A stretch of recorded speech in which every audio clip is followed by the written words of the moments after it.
Hi!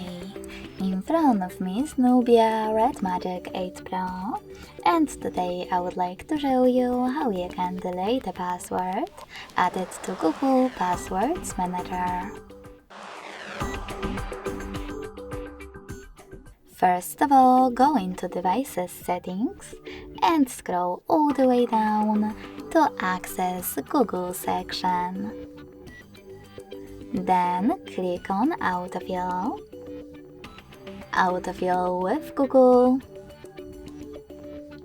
and Google Password Manager.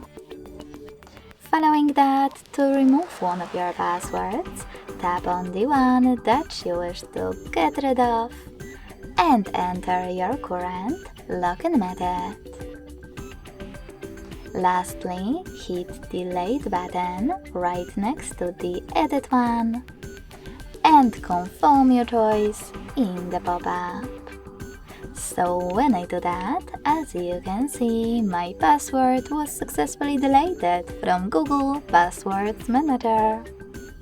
Thanks so much for watching. If you enjoyed this video, don't forget to leave a like, comment and subscribe. Bye!